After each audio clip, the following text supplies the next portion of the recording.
Hello guys, एक बार फिर से आप सभी दर्शकों का आपके अपने स्टडीमेंटर यूट्यूब चैनल पर हार्दिक स्वागत है। आज हम आपके सामने प्रस्तुत करने जा रहे हैं आओ कंप्यूटर सीखें कक्षा 4th। यह जो पुस्तक है ये राजस्थान राज्य शैक्षिक अनुसंधान एवं प्रशिक्षण परिषद द्वारा संचालित एक कंप्यूटर की पुस्तक है जो कक्षा 4 के विद्यार्थियों के लिए काफ़ी इम्पोर्टेंट है। इस पुस्तक में केवल कक्षा 4 के जो विद्यार्थी हैं उनको ध्यान में रखते हुए ये पुस्तक निर्मित की गई है और जो कंपटीशन एग्ज़ाम की तैयारी कर रहे हैं उनको भी यह वीडियो ज़रूर देखना चाहिए, क्योंकि जो बेसिक समझ है कंप्यूटर की वो हमें इन वीडियो के माध्यम से ही पता लगेगी। कक्षा 1, 2 और कक्षा 3 के सभी चैप्टर हमने कंप्लीट कर लिए हैं। आज हम कक्षा 4 का चैप्टर नंबर 3 आपके सामने प्रस्तुत करेंगे, जिसका टाइटल है ऑपरेटिंग सिस्टम। क्लास 4th के जो बच्चे हैं इनके लिए ये वीडियो काफ़ी इम्पोर्टेंट रहने वाला है। वीडियो पर अंत तक बने रहें और अगर आपने अभी तक चैनल को सब्सक्राइब नहीं किया है तो चैनल को सब्सक्राइब ज़रूर कर लें और बेल आइकन को प्रेस करना ना भूलें, ताकि आने वाले वीडियो के नोटिफिकेशन आपके पास तुरंत पहुंच सके। शुरू कर रहे हैं आपका आज का ये वीडियो। पिछली कक्षा में हमने चैप्टर नंबर 2 में हमने हार्डवेयर और सॉफ्टवेयर के बारे में आपको बताया था। ऑपरेटिंग सिस्टम का सबसे पहले इंट्रोडक्शन लेते हैं। ऑपरेटिंग सिस्टम सॉफ्टवेयर का एक समूह होता है जो कि आंकड़ों एवं निर्देशों के संचरण को नियंत्रित करता है। मतलब जो भी आंकड़े और निर्देश हैं उनको संचरण एवं उनको कंट्रोल करने का काम ये ऑपरेटिंग सिस्टम करता है। यह हार्डवेयर और उपयोगकर्ता के बीच सेतु का कार्य करता है। मतलब जो ऑपरेटिंग सिस्टम है ये हार्डवेयर और जो यूजर है उनके बीच में एक पुल का काम ये करता है। यह कंप्यूटर के सॉफ्टवेयर घटक होते हैं। इसकी सहायता से कंप्यूटर में इंस्टॉल प्रोग्राम चलते हैं। मतलब हम कोई भी जो ऐप है उसको डाउनलोड करते हैं तो वो इंस्टॉल होता है। तो इंस्टॉल प्रोग्राम जो जितने भी हैं वो ऑपरेटिंग सिस्टम की मदद से ही काम करते हैं। ऑपरेटिंग सिस्टम जो है ये कई टाइप के होते हैं। कुछ ऑपरेटिंग सिस्टम ओपन सोर्स होते हैं, अर्थात वे किसी एक कंपनी द्वारा नहीं बनाए जाते बल्कि लोगों के समूह द्वारा बनाए जाते हैं। ओपन का अर्थ ही क्या होता है? खुला। तो ओपन सोर्स जो ऑपरेटिंग सिस्टम है ये किसी एक निजी कंपनी द्वारा नहीं बनाए जाते बल्कि ये एक समूह द्वारा संचालित होते हैं।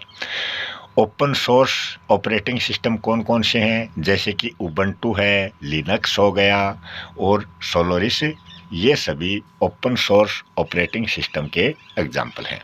जबकि कुछ ऑपरेटिंग सिस्टम जो हैं वो प्रोप्राइटरी होते हैं, मतलब जिनका निर्माण कंपनियों के द्वारा किया जाता है। उनके उदाहरण हैं विंडोज।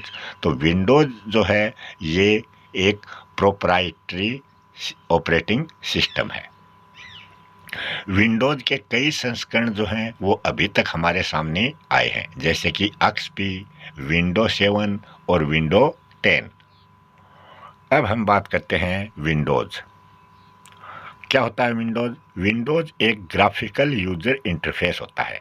मतलब GUI की फुल फॉर्म है, G की है ग्राफिकल, U की है यूजर और I का मतलब इंटरफेस। तो विंडो जो है वो एक ग्राफिकल यूजर इंटरफेस आधारित मल्टीटास्किंग ऑपरेटिंग सिस्टम माना जाता है। ऑपरेटिंग सिस्टम उपयोगकर्ता तथा सिस्टम के मध्य इंटरफेस का कार्य करने का काम करता है। मतलब ये किन के बीच इंटरफेस का काम करता है? उपयोगकर्ता और सिस्टम के बीच में। यहाँ इस चित्र से आप समझ जाओगे कि ऑपरेटिंग सिस्टम क्या है। विंडोज मैप्स, मेल एवं कैलेंडर, फोटो, म्यूजिक, टीवी और वन ड्राइव जैसे कुछ महत्वपूर्ण एप्लीकेशन से मिलकर ये विंडोज बना है, मतलब कौन कौन से एप्लीकेशन है ये यहाँ पर बताए गए हैं। बूटिंग के बाद में जो स्क्रीन कंप्यूटर पर हमें प्राप्त होती है या कंप्यूटर को ऑन करने के बाद हमें दिखाई देती है, तो वो प्रथम जो स्क्रीन होती है वो डेस्कटॉप कहलाती है। जैसे ही हम कंप्यूटर को ऑन करते हैं, बूट करते हैं, तो सबसे पहली जो स्क्रीन है वो डेस्कटॉप कहलाती है। यहाँ आप देख सकते हो आइकन साइड में दिए गए हैं और बैकग्राउंड इसमें दिया गया है। स्टार्ट बटन जो है वो सबसे नीचे कंप्यूटर के जो मॉनिटर है वहाँ पर हमें इस साइड में दिखाई देगा, ये स्टार्ट बटन है। और यहाँ पर हमें टास्क बार दिखाई देंगे, ये पूरा ही क्या है, टास्क बार है, और इधर हमें टाइम दिखाई देगा। फिर हम बात करते हैं फीचर्स की। ऑपरेटिंग सिस्टम की कौन कौन सी विशेषताएं होती हैं। पहला है टास्क बार। टास्क बार क्या है, जो हमने अभी देखा था मॉनिटर पर, जो नीचे की लाइन की जो स्क्रीन होती है वो टास्क बार कहलाती है। कंप्यूटर डेस्कटॉप पर सबसे नीचे दिखाई देने वाली जो पट्टी होती है, जो वर्तमान में जो भी प्रोग्राम चल रहे हैं सभी प्रोग्राम के जो आइकन हैं वो इस पट्टी पर दिखाई देते हैं। और ये पट्टी क्या कहलाती है, टास्क बार कहलाती है, कि हम कौन कौन से प्रोग्राम पर हमने कौन कौन से प्रोग्रामों को खोल रखा है वो सभी बारी बारी से इसमें आएंगे। सबसे पहले वाला प्रोग्राम पहले आएगा, उसके बाद में दूसरा, उसके बाद में तीसरा, फिर चौथा, और जिस पर हम काम कर रहे हैं वो पांचवा आ जाएगा जो स्क्रीन पर होता है। तो ये टास्क बार है। आगे हम बात करें स्टार्ट मेनू, जो हमने आपको नीचे साइड में दिखाया था। टास्क बार सबसे नीचे लेफ्ट साइड मतलब बाईं ओर एक बटन होता है जो स्टार्ट बटन कहलाता है। स्टार्ट बटन पर क्लिक करने पर हमें सभी प्रोग्रामों की सूची दिखाई देती है, जिसके माध्यम से हम कंप्यूटर पर उपलब्ध किसी भी प्रोग्राम को शुरू कर सकते हैं। मतलब जैसे स्टार्ट दबाएंगे ऊपर एक लिस्ट अपने पास सभी प्रोग्रामों की आ जाएगी, और जिस किसी भी प्रोग्राम पर हमें काम करना है उस पर ले जाकर हम माउस को ले जाकर क्लिक करेंगे। माउस का जो आइकन है वो वहाँ पर हमें ले जाना पड़ेगा। अब हम देखते हैं आइकन क्या होते हैं। किसी फाइल या प्रोग्राम का एक छोटा ग्राफिक्स रूप जो है वो आइकन कहलाता है। साइड में हमें ऐसा दिखाई देता है। इसमें फाइल होती है, फोल्डर होते हैं, एप्लीकेशन होते हैं, माई पीसी, माई रिसाइकल बॉक्स, ये सभी इस साइड में हमें दिखाई देते हैं। फिर है डेस्कटॉप बैकग्राउंड, मतलब इस जो हम काम कर रहे हैं उसके पीछे की जो स्क्रीन है वो किस प्रकार की है। आइकन के पीछे का प्रदर्शित भाग जो है वो डेस्कटॉप बैकग्राउंड कहलाता है। निम्नलिखित विधि द्वारा हम बैकग्राउंड को चेंज भी कर सकते हैं। तो कौन कौन सी विधि है। डेस्कटॉप पर माउस को हमें सबसे पहले राइट क्लिक करना होगा। राइट क्लिक करने के बाद में पॉप अप मेन्यू अपने सामने आ जाएगा। उसके बाद में क्या करना है, जो भी अपनी लिस्ट हमें दिखाई देगी उनमें से प्रॉपर्टीज या फिर पर्सनलाइज जो है उस पर हमें क्लिक करना है। मतलब ये रहा पर्सनलाइज। फिर क्लिक करने पर एक डायलॉग बॉक्स खुलेगा जिसमें बैकग्राउंड विकल्प पर हमें क्लिक करना है। फिर हम बैकग्राउंड फाइल चुन सकते हैं कि किस प्रकार का हमें बैकग्राउंड चाहिए, सिंपल चाहिए या फिर कलरफुल चाहिए, वो सभी आप यहाँ से चुन सकते हो। शट डाउन, रीस्टार्ट, स्लिप, ये क्या होते हैं इनको भी हम देखेंगे। सबसे पहले हम बात करते हैं शट डाउन। शट डाउन जो है ये कंप्यूटर सिस्टम को बंद करने के लिए उपयोग में लिया जाता है। अगर हम कंप्यूटर को बंद कर रहे हैं तो हमें शट डाउन उसको करना पड़ेगा। रीस्टार्ट क्या होता है, कंप्यूटर को बंद करके उसे फिर से चालू करने की प्रक्रिया रीस्टार्ट कहलाती है। आपने मोबाइल में भी देखा होगा, हम मोबाइल को क्या करते हैं, बंद करते हैं। इसमें एक तो बूटिंग रीस्टार्ट होता है और एक बंद वाला सिस्टम ऑफ वाला होता है, तो हम रीस्टार्ट पर दबाते हैं तो एक बार मोबाइल बंद होगा, उसके बाद में स्क्रीन दोबारा से ऑन हो जाती है। और ऑफ वाले पर दबाएंगे, उसको क्लिक करेंगे तो वो स्क्रीन ऑफ ही रहेगी। फिर दोबारा हमें ऑन करने के लिए उसको बटन को प्रेस करना होगा। स्लीप क्या होता है? कंप्यूटर में स्लीप मोड पावर सेविंग का काम करता है। अगर हम अपने कंप्यूटर में कोई काम कर रहे हैं और उसी दौरान हमें कोई छोटा सा ब्रेक बीच में लेना है, तो हम अपने कंप्यूटर अथवा लैपटॉप को स्लीप मोड में डाल सकते हैं। मगर जब हम कोई काम करते हैं और बीच में ही या तो काम करते करते थक जाते हैं तो थोड़ा बहुत हमें आराम चाहिए, या फिर बीच में कोई काम आ जाता है तो उसके लिए हमें स्लीप मोड में अपने लैपटॉप या कंप्यूटर को डालना होगा। अब देखते हैं उबंटू क्या होता है। उबंटू डेबियस लिनक्स पर आधारित एक मुफ्त ओपन सोर्स ऑपरेटिंग सिस्टम है। मतलब ये एक मुफ्त ओपन सोर्स ऑपरेटिंग सिस्टम है। कौन सा? उबंटू। इसे पहली बार 2004 में रिलीज किया गया था। सबसे पहले ये कब आया? 2004 में। मार्क शटलवर्थ और डेबियन के डेवलपर्स द्वारा कैनोनिकल की स्थापना की गई थी। इसके बाद में उबंटू प्रोजेक्ट लॉन्च किया गया। मतलब इसका लॉन्च किस प्रकार हुआ ये यहाँ पर बताया गया है। कैनोनिकल ने ओएस का मतलब ऑपरेटिंग सिस्टम का अपना पहला आधिकारिक संस्करण जो है वह उबंटू 4.10 ये अक्टूबर 2004 में जारी किया गया था। उबंटू शब्द जो है ये दक्षिणी अफ्रीकी गुनी भाषाओं से आया है। मतलब दक्षिण अफ्रीकी जो गुनी भाषाएं हैं वहाँ से ये उबंटू शब्द लिया गया है। इसका हिंदी अनुवाद होता है दूसरों के लिए मानवता।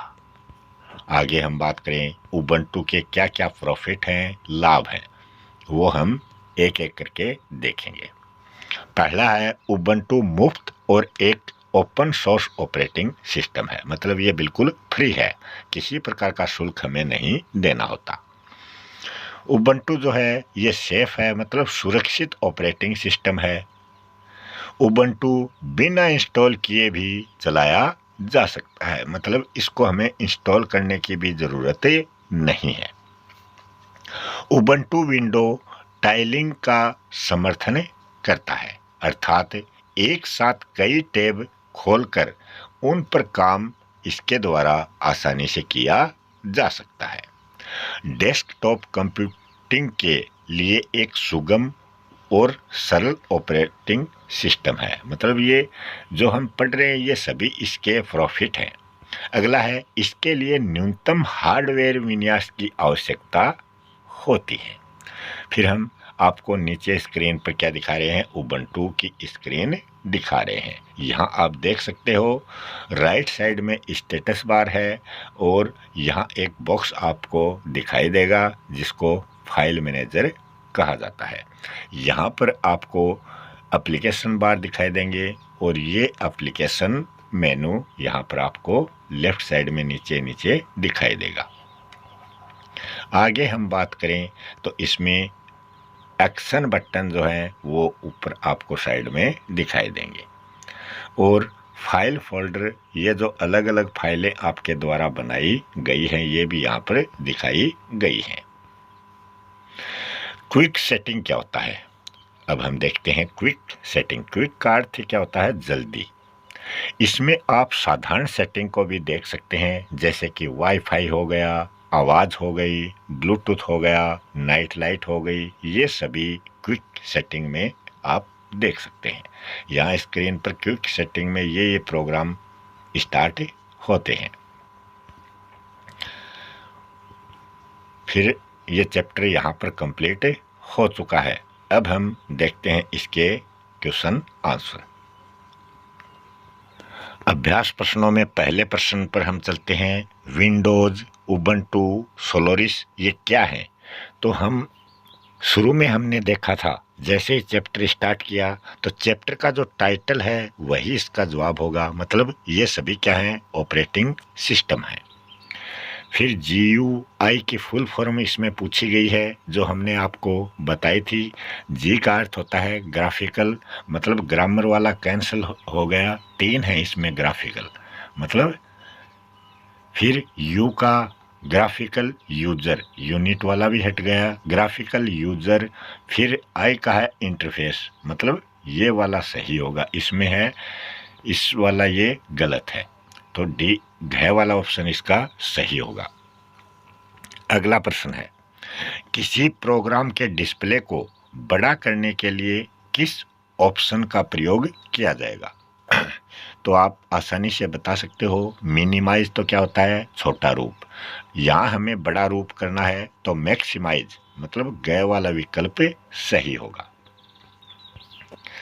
आगे हम चलते हैं। आगे इसमें सही गलत वाले दिए गए हैं, राइट रॉन्ग वाले। पहला है, डेस्कटॉप पर आइकन द्वारा विभिन्न एप्लीकेशन डॉक्यूमेंट दर्शाया जाता है। तो आइकन में एप्लीकेशन डॉक्यूमेंट नहीं होते हैं, तो ये बात गलत है। उबंटू मुफ्त और एक ओपन सोर्स ऑपरेटिंग सिस्टम है, ये बात बिल्कुल सही है। टाइम इंडिकेटर टास्क बार पर स्थित होता है, तो ये आपको पता है, टास्क बार नीचे ही नीचे होता है और इसमें साइड में आपको टाइम मेनू दिखाई देता है। फिर हम चलते हैं फिल इन द ब्लैंक्स पर। विंडोज कौन सी टेक्नोलॉजी पर आधारित है? तो आपने अगर चैप्टर पढ़ा है तो शुरू में ही ये आपको हमने बताया था कि विंडोज जो है वो कौन सी टेक्नोलॉजी पर आधारित है। अगर आपको नहीं पता है तो वीडियो शुरू से दोबारा देखें, समझें और उसके बाद में इस क्वेश्चन को हल करने का प्रयास करें। किसी फाइल या प्रोग्राम का एक छोटा ग्राफिकल रूप क्या कहलाता है? इंटरफेस या और कोई होगा? आइकन के पीछे का प्रदर्शित भाग क्या कहलाता है? तो पीछे होता है बैक, तो इसमें आप बता सकते हो कि ये कौन सा है। फिर स्टार्ट मेनू के बारे में आपको बताना है। जैसे ही लेफ्ट साइड में हम स्टार्ट पर क्लिक करते हैं तो अपने सामने क्या प्रदर्शित होता है। डेस्कटॉप बैकग्राउंड के बारे में भी आपको बताना है। तो आप अगर इस वीडियो को आपने ध्यान से देखा है तो आप इन क्वेश्चनों के जवाब बहुत ही आसानी से दे सकते हो। मिलते हैं अगले वीडियो में एक नए टॉपिक के साथ। तब तक के लिए आप सभी दर्शकों का बहुत बहुत धन्यवाद।